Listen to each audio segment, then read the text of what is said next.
नमस्कार दोस्तों, स्वागत है आपका उत्तराखंड ज्ञान दर्पण के ऑफिशियल यूट्यूब चैनल पर। मैं राकेश नेगी एक बार आप सभी दोस्तों का स्वागत करता हूं हमारे ऑफिशियल यूट्यूब चैनल पर। तो देखिए, मैंने कहा आज परीक्षावाणी भाग 3 चल रहा है। इसमें 30 प्रश्न दिए हैं। उम्मीद करता हूं आपके लगभग सभी प्रश्न सही होंगे। तो चलिए मैं पहले प्रश्न की ओर जाता हूं। पहला प्रश्न है आपका, उत्तराखंड के प्रमुख स्वतंत्रता संग्राम सेनानी पुस्तक के लेखक कौन है। देखिए, मैं आसान प्रश्न जरूर पूछ रहा हूं, लेकिन अपना मूल्यांकन जरूर कीजिएगा। ऐसे ही प्रश्न आयोग पूछता है। उत्तराखंड के प्रमुख स्वतंत्रता संग्राम सेनानी पुस्तक के लेखक कौन है। ऑप्शन ए दिया गया जोत सिंह नेगी, बी दिया गया धर्मपाल सिंह मनराल, सी शेर सिंह पागथे और डी है तारादत्त गहरोला। तो देखिए, आपका जो राइट आंसर होगा वो है आपका ऑप्शन भी धर्मपाल सिंह मनराल। ठीक है, याद रखिए। जो भी प्रश्न आपके गलत होंगे नोट जरूर कीजिएगा, भले ही आसान लगे। ओवर कॉन्फिडेंस बिल्कुल मत रखिएगा। अगला प्रश्न है आपके पास, राष्ट्रीय लघु उद्योग विकास निगम कहाँ स्थित है। ठीक है, याद रखिए, राष्ट्रीय लघु उद्योग विकास निगम कहाँ स्थित है आपका।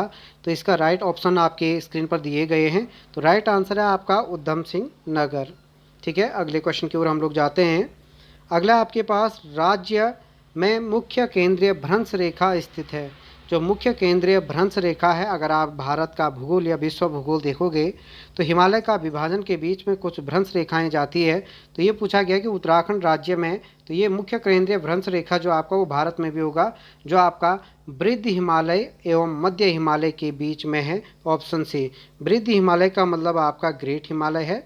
मध्य हिमालय को लघु हिमालय भी कहा जाता है। ठीक है, याद रखिए, इसके बीच में जो आपका, अगर आप हिमालय के बीच में विभाजन करोगे तो इसे आपका कहा जाता है मुख्य केंद्रीय भ्रंश रेखा। ये लोक सेवा आयोग कई बार प्रश्न पूछ चुका है, तो इंपॉर्टेंट कर दीजिएगा।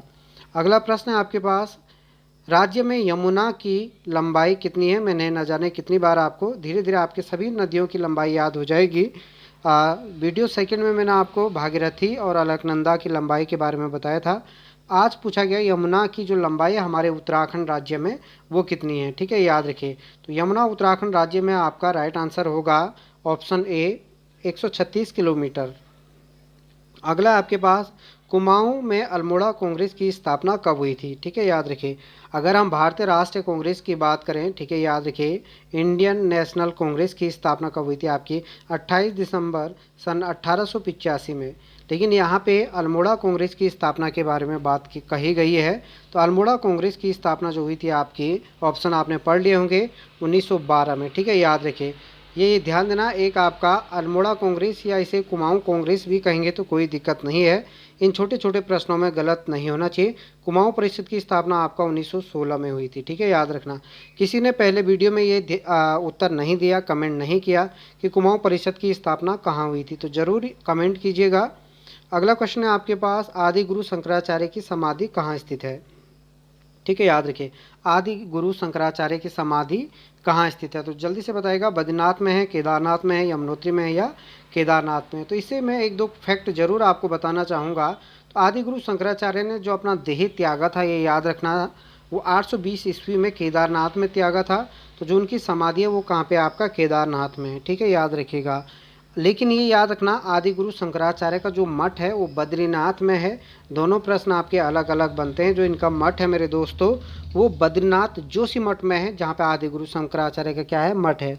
अभी हाल ही में हमारे प्रधानमंत्री नरेंद्र मोदी जी ने आदि गुरु शंकराचार्य की मूर्ति का अनावरण कहाँ पे किया है। तो उसका राइट आंसर भी होगा आपका कहाँ पे, केदारनाथ में। याद करने के लिए बहुत ज़्यादा नहीं सोचना है, प्रश्न आपके इसी प्रकार से याद होंगे।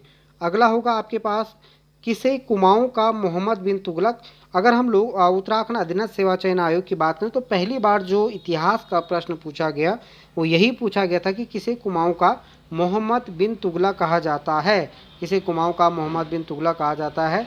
तो ये याद रखिएगा, क्योंकि मैंने कहा मोहम्मद बिन तुगलक को पागल बादशाह कहा जाता है। बड़ा दिल्ली का पढ़ा लिखा शासक भी था। जो पढ़ा लिखा शासक था उसे ही पागल बादशाह कहा गया, क्योंकि उनकी कुछ ऐसी नीतियां रही। तो कुमाऊं का जो मोहम्मद बिन तुगलक कहा जाता है वो कहा जाता है देवी चंद को। मध्यकालीन भारतीय इतिहास को अगर हम लोग देखें तो मोहम्मद बिन तुगलक का जो शासन काल है वो शासनकाल आपको बताना है, क्योंकि ये टाइम पीरियड भी पूछे जाते हैं। धीरे धीरे हम लोगों ने सब कुछ कवर करना है। तो एक बार जिनको नहीं आता है सर्च कीजिएगा, अभी याद करना, पेन कॉपी उठाइए। दिल्ली में तो नेट पे अगर तुगलक वंश सर्च करना है तो मोहम्मद बिन तुगलक का टाइम पीरियड जरूर याद कीजिए, तुगलक वंश का। अगला आपके पास कुमाऊं परिषद का गठन, अभी अभी मैंने बताया था कुमाऊं परिषद का जो गठन हुआ था वो कब हुआ था आपका 1916 में। कहाँ हुआ ये आपको कमेंट में बताना है। बहुत ज़्यादा, मात्र 13 जिले हैं, 13 जिलों का इतिहास भूगोल याद रखना है और 40 नंबर प्राप्त करने हैं। अगला प्रश्न आपके पास, बाल गंगा किसकी सहायक नदी होगी? बाल गंगा किसकी सहायक नदी होगी ये याद रखना। हमारे पास 4-5 नदियां हैं, इन नदियों का अपोहा तंत्र जरूर याद रखिएगा। कुछ पुरानी वीडियो में मैंने अपोहा तंत्र आपको बता दिया। तो बाल गंगा, धर्म गंगा, ये सभी आपकी, दुग्ध गंगा ये भिलंगना की सहायक नदी है मेरे दोस्तों। किसकी है? भिलंगना की। बाल गंगा, धर्म गंगा और दुग्ध गंगा, ये याद रखना है। आगे बढ़ते हैं, ये याद रखिए। क्वेश्चन नंबर है आपका 10, जड़ी बूटी शोध विकास संस्थान कहाँ स्थित है? ये याद रखना, जड़ी बूटी शोध विकास संस्थान कहाँ स्थित है? ऑप्शन दिए गए हैं आपकी स्क्रीन पर। तो ये है मेरे दोस्तों, ये याद रखना कहाँ पे होगा? गोपेश्वर में। कहाँ पे होगा? गोपेश्वर में। अगला आपके पास, थारू जनजाति में दोनों पक्षों में विवाह तय होने, क्योंकि थारू में ये याद रखना विवाह की कुछ रस्में चलती है, इसमें जब विवाह तय हो जाता है तो इसे क्या कहा जाता है ये याद रखना। प्रश्न ये है, इसे पक्की पौड़ी कहा जाएगा। क्या कहा जाएगा? पक्की पौड़ी। उत्तराखंड की सबसे बड़ी जनजाति है, तराई की सबसे बड़ी जनजाति है आपकी कौन सी? थारू जनजाति, आपको याद रखना है। अगला प्रश्न है, लाल मंडी किले का निर्माण, पुरानी वीडियो में, पिछली वीडियो में मैंने बता दिया है। लाल मंडी को फोर्ट मोइरा भी कहा जाता है। क्या कहा जाएगा? फोर्ट मोइरा, ये याद रखना। अंग्रेज ब्रिटिश शासनकाल में अगर हम लोग बात करें तो आज भी अगर तहसील जो चल रहा है वो इसी लाल मंडी किले के बारे में कहा जाता है। तो लाल मंडी किले किसके द्वारा बनाया गया था? तो लाल मंडी किला जो आपका कुमाऊं का राजा मेरे दोस्तों कौन था? वो था आपका कल्याण चंद्र। कौन था आपका? कल्याण चंद्र, नोट कर लेना। आदि गुरु शंकराचार्य ने केदारनाथ तीर्थ में देह त्यागा था। ये मैंने आपको बता दिया, क्योंकि बार बार मैंने कहा जब एक प्रश्न को अच्छे से पढ़ लेंगे तो बार बार वही रिपीट होंगे। 820 ईस्वी में। अगला आपके पास, उत्तराखंड में किस शासनकाल में स्वर्ण युग के नाम से जाना जाता है? किनके शासनकाल को उत्तराखंड का स्वर्णकाल कहा जाता है? तो ये याद रखिए, उत्तराखंड के इतिहास में अगर हम लोग बात करें, कत्यूरियों के शासनकाल को स्वर्णकाल कहा जाता है। क्यों कहा जाता है? क्योंकि देखिए मैंने कहा कत्यूरियों का शासनकाल स्थापत्य कला की दृष्टि से काफ़ी अच्छा रहा। इन्होंने इतने सारे मंदिरों का निर्माण करवाया। काफ़ी धर्मावली वंश था, ब्राह्मणों को दान करने वाला वंश था आपका कौन सा? कत्यूरी वंश। ठीक है, एक तरीके से अगर धर्मात्मा वंश है आपका कत्यूरी वंश। इसी तरीके से अगर हम लोग बात करें, ये ध्यान देना, उत्तराखंड के कुमाऊं और गढ़वाल के बारे में हम लोग बात करें, गढ़वाल का अगर स्वर्णकाल कहेंगे हम गढ़वाल का, तो वो जगत चंद के शासनकाल को कहा जाता है। ये याद रख, कुमाऊं का स्वर्णकाल जगत चंद के और गढ़वाल का स्वर्णकाल फतेहपति शाह के शासनकाल को कहा जाता है। ये आपको याद रखना है। अगर हम मुगलों के इतिहास में बात करें कि किस मुगल शासन के शासनकाल को इतिहासकारों ने स्वर्णकाल कहा, स्वर्णकाल कहा, साहित्य का स्वर्णकाल कहा, 3-4 प्रश्न बनते हैं, आपको ये याद रखना है कि अगर हम भारतीय इतिहास की बात करें, भारतीय इतिहास की बात करें, याद रखिए, तो किसके शासनकाल को स्वर्णकाल कहा जाता है। ठीक है, और स्वर्णकाल एक आता है आपका स्थापत्य कला का स्वर्णकाल, दूसरा आता है आपका, ये याद रखिएगा, साहित्य का स्वर्णकाल। ठीक है, याद रखना। तो स्थापत्य का स्वर्णकाल किसे कहा जाता है और साहित्य का स्वर्णकाल किसे कहा जाता है, ये कमेंट में आपको बताना है। हरियाली देवी, देखो कितना बढ़िया प्रश्न आ चुका। हरियाली देवी मंदिर कहाँ स्थित है? हरियाली देवी मंदिर कहाँ स्थित है, ये क्वेश्चन आपका आ चुका है। तो हरियाली देवी मंदिर है आपका कहाँ पे? ऑप्शन दिया है चमोली, रुद्रप्रयाग, टिहरी या अल्मोड़ा। तो जल्दी से कमेंट में आप लोगों को बता देना है। हरियाली देवी मंदिर है आपका कहाँ पे? रुद्रप्रयाग में। सितारे लगा लीजिए, प्रश्न 100% आएगा। अगला है इंद्रप्रयाग या सुदर्शन से, क्योंकि हम परीक्षा वाणी सीरीज चला रहे हैं तो ये प्रश्न डालना भी जरूरी है। इंद्रप्रयाग एवं सुदर्शन क्षेत्र प्राचीन नाम किसका माना जाता है मेरे दोस्तों? ये याद रखिए, इंद्रप्रयाग या सुदर्शन क्षेत्र किसको कहा जाता है? तो ये है देवप्रयाग को। इसका राइट आंसर क्या होगा? देवप्रयाग, ये याद रखिए। अगला आपके पास क्वेश्चन नंबर, राज्य द्वारा, सरकार द्वारा फिल्म नीति कब लागू की गई थी? ये याद रखिए, ठीक है, याद रखिए उत्तराखंड राज्य द्वारा फिल्म नीति कब लागू की गई थी? तो राइट आंसर 2014, 16, 15 या 18। तो इसका राइट आंसर क्या होगा आपका? 2015। फिल्म विकास परिषद का गठन हुआ था आपका 2016 में। और एक प्रश्न कमेंट में जरूर कीजिए, केंद्रीय फिल्म प्रमाण बोर्ड का गठन कब हुआ? अभी कमेंट मार दीजिए, केंद्रीय फिल्म प्रमाण बोर्ड का गठन कब हुआ?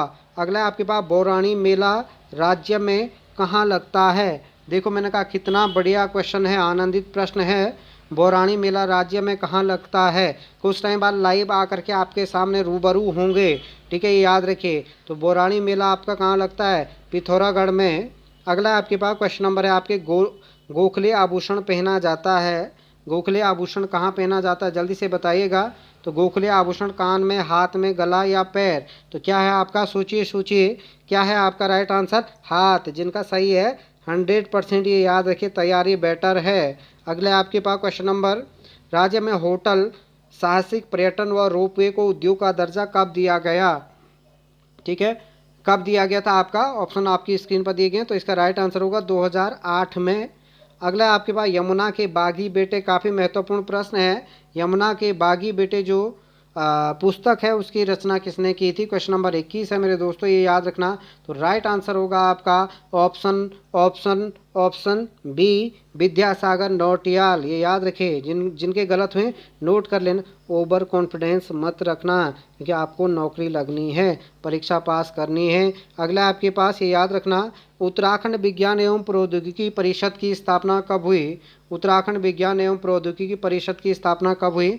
अब आप बोलोगे डेट याद होती, कर लो याद, ये याद रखना, ठीक है, कर लो याद। अभी याद करवाते हैं आपके पास, ठीक है। उत्तराखंड विज्ञान एवं प्रौद्योगिकी, विज्ञान एवं प्रौद्योगिकी, 3 बार विज्ञान प्रौद्योगिकी बोलो, ये याद रखना। 2005 का वर्ष याद रखना, फरवरी 28वां जाता है, उसको याद रखना।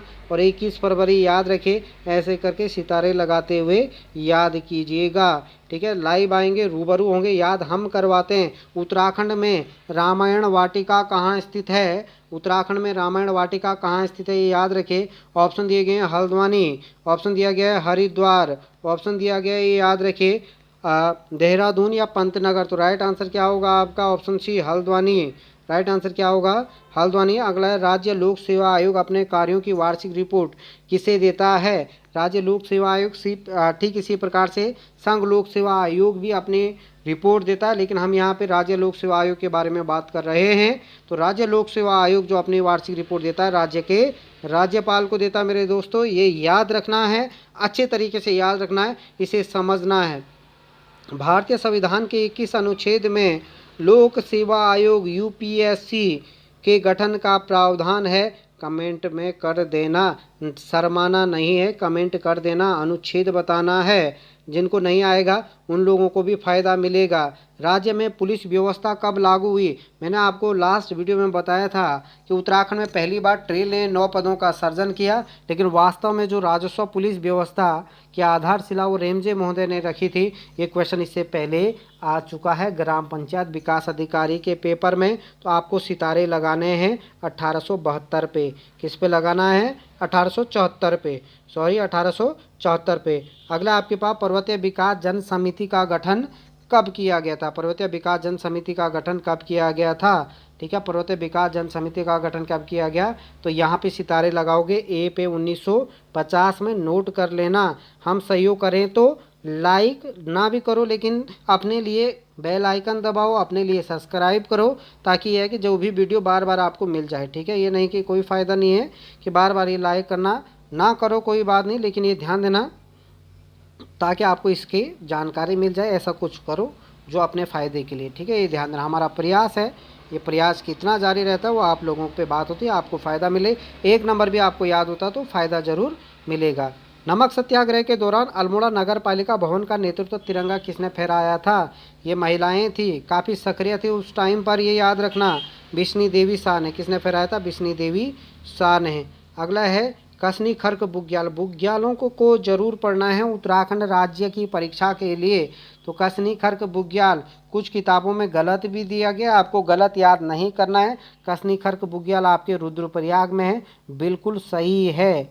अगला है आपके पास, उत्तराखंड में पहली बार वन पंचायतों का गठन, आगे फॉरेस्ट गार्ड की परीक्षा, आगे पंचायत की परीक्षा के लिए ये महत्वपूर्ण है, इम्पोर्टेंट कर देना, कॉपी में नोट कर लेना। या तो आपको होगा ही, कोई नुकसान नहीं है रिवाइज करने पे। 1930 पे 1931 पे लॉक लगाओ, सितारे लगाना। 30 और अंतिम क्वेश्चन है आपके पास, राज्य में खनन नीति की घोषणा कब की गई? खनन पर्यटन, खनन पर्यटन, खनन पर्यटन 3 बार बोलो, खनन पर्यटन, और लगा देना सितारे 2001 पे खनन पर्यटन नीति। खनन नीति भी पर्यटन नीति भी कब आई? 2001 में मेरे मित्रों, ये याद रखना है। अगले ये याद रखिए, 30 क्वेश्चन हो गए। वीडियो अच्छी लग रही है, फ़ायदा मिल रहा है तो मुझे कमेंट में ज़रूर बताना, ताकि नए नए तरीके से आप लोगों को नया मैटर दिया जाए। जितना हमसे समय मिल पा रहा है आप लोगों के प्रयास कर रहे हैं। ये PDF अगर डाउनलोड करना है डिस्क्रिप्शन में दिया जाएगा। कुछ जानकारी चाहिए तो इन नंबरों पे प्रैक्टिस सेट किसी को चाहिए या जिनके आगे परीक्षाएं, तो इन पे कॉल ज़रूर कीजिएगा, ये ध्यान देना। और अगर फ्री एक क्विज चलती है प्रत्येक दिन 8 बजे, जो हमारी टीम के द्वारा चलाया जा रहा है, तो इस पर ज़रूर क्लिक कीजिए, आपको मिल जाएगा, ज्वाइन हो जाएंगे। तो उत्तराखंड ज्ञान दर्पण परिवार में जुड़ने के लिए आप सभी का धन्यवाद।